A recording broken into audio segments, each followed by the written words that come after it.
আসলে কবিতার কোনো ফর্ম সঠিকভাবে এখনো আবিষ্কৃত হয়নি বা হওয়া সম্ভব না। কবিতা যতটা গঠনশৈলীর উপরে নির্ভর করে তার চেয়ে বেশি আবেগ নির্ভর। একজন মানুষ একটি কবিতা বানিয়ে লিখতে পারে, কিন্তু সেই কবিতার ভিতরে যে ভাব, সেই কবিতাটির ভিতরে যে সৌন্দর্য, শব্দ শৈলীর যে চমৎকার বিন্যাস, সেটা কিন্তু কোনোভাবেই বানিয়ে তোলা যায় না। সেটা একজন মানুষের তার আবেগ, অনুভূতি, নিজস্ব ধারণা। যে কবিতা আসলে তৈরি করার বিষয় নয়, কবিতা হচ্ছে হয়ে ওঠার বিষয়।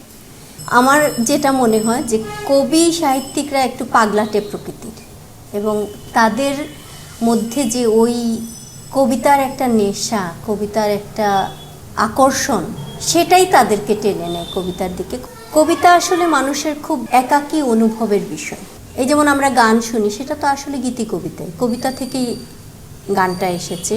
কবিতার কাছ থেকে আমরা যেটা আশা করি, বা আমি ব্যক্তিগতভাবে যেটা আশা করি, সেটা হচ্ছে স্থিরতা, বিশ্বাস, একটা আশ্রয়ের জায়গা। ঠিক ওই যে জীবনানন্দ দাশ যেভাবে বনলতা সেনের মধ্যে আশ্রয় খুঁজেছেন, 1000 বছর ধরে আমি পথ হাঁটিতেছি, এই একটা লাইন আমাকে অনেকবার ভাবিয়েছে।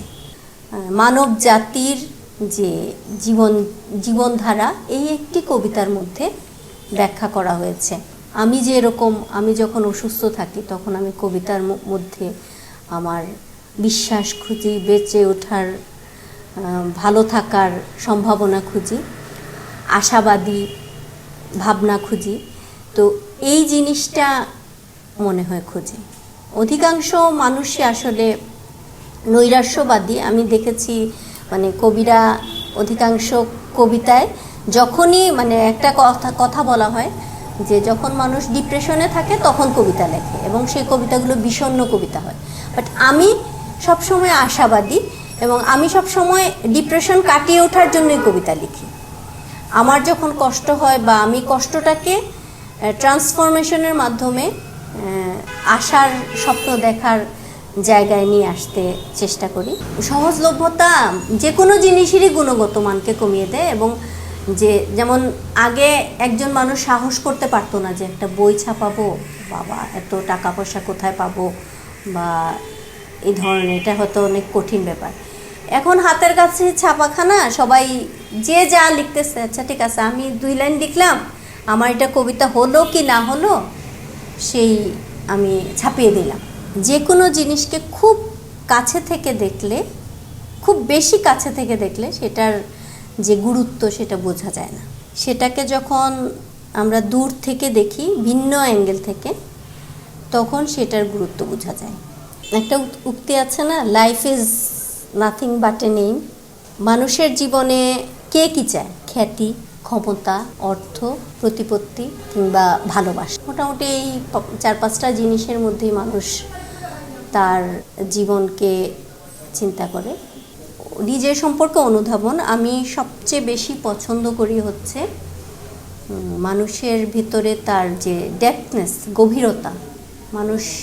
যে মানুষটা রিয়েলি কিছু জানে এবং আমাকে দিতে পারে কিছু তার জ্ঞান ভাণ্ডার থেকে, এই ধরনের মানুষকে এদের প্রতি আমি খুব অ্যাট্রাক্ট ফিল করি, আকর্ষণ বোধ করি।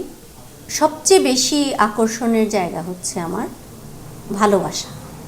মানে এটাই হচ্ছে আসলে মানুষের সবচেয়ে বেশি আকর্ষণের জায়গা থাকা উচিত। এটা পাওয়াটাই সবচেয়ে কঠিন, এবং মানুষের জীবনে অনেক কিছু পাওয়া যায়, ছেড়ে দেওয়া যায়, কিন্তু এটা পাওয়া সহজে সম্ভব হয় না। লক্ষ্য উদ্দেশ্য থাকা উচিত, এবং সেটা অধিকাংশ মানুষই সেই লক্ষ্য উদ্দেশ্য নিয়ে এগিয়ে যেতে পারে। তবে কিছু কিছু মানুষ ব্যতিক্রম থাকে। আমি আমার নিজের লাইফটাকে ওই ব্যতিক্রমদের তালিকায় ধরে নিই, কারণ আমি আমার লক্ষ্য অনুযায়ী কোথাও আগাতে পারিনি। কারণ আমার প্রতিটা ক্ষেত্রে আমাকে ভাগ্য, মানে আমি একদিকে চিন্তা করেছি, আমাকে ভাগ্য অন্যদিকে নিয়ে গেছে, এবং সেটা আমি কখনো খারাপভাবে মূল্যায়ন করি না। আমি সবসময় পজিটিভনেস নিয়ে সেই জিনিসটাকে, যে এটা খারাপ হয়েছিল বলেই আমার লাইফে এই জিনিসটা হয়েছে, এটা আমি রিয়েলাইজ করতে পারি। মানুষে দ্বন্দ্ব, এটা আছে বলেই পৃথিবী চলমান, মানুষে মানুষে দ্বন্দ্ব থাকবে, কখনোই সব মানুষ এক হবে না।